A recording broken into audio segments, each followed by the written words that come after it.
Si attende l'esito dell'autopsia per capire quando è stata uccisa Jessica Stapazzolo, la 33enne brasiliana assassinata dall'ex compagno Douglas Reyes Pedrizo a Castelnuovo del Garda.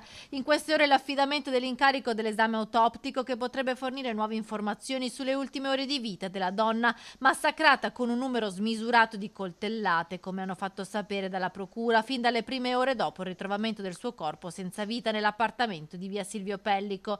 C'è un buco di 48 ore che deve essere ricostruito. L'ultimo messaggio inviato da Jessica risale infatti alla notte tra sabato e domenica. Lunedì notte invece la telefonata ai carabinieri del suo carnefice Reyes Pedrizo, che minaccia di uccidersi, e poi successivamente il ritrovamento del corpo della 33enne. I carabinieri stanno anche indagando per capire come l'uomo abbia potuto togliersi e disattivare il braccialetto elettronico che indossava da maggio dopo le denunce di violenza. Più volte aveva picchiato Jessica e la mamma, che vive in provincia di Mantova, le aveva detto di lasciarlo.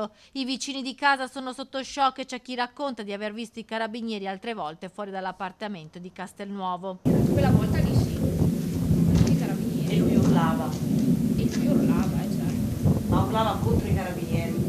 Urlava contro queste persone ed era lì in mezzo alla strada, piena notte. E cosa diceva?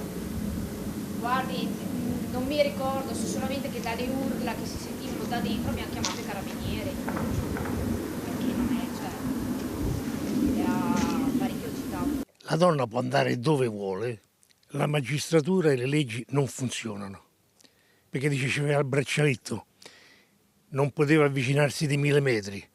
Ma scusi un attimo, ma che sono 1000 metri? Non c'è giorno che non muore una donna, forse anche due. Boh.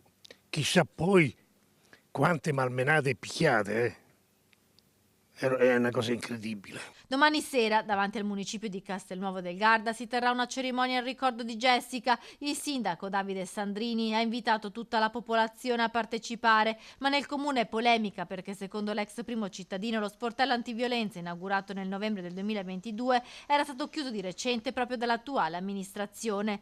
Nelle prossime ore intanto dovrebbe anche essere programmato l'interrogatorio di Douglas Reyes Pedrizo, che si trova nel carcere di Montorio a Verona.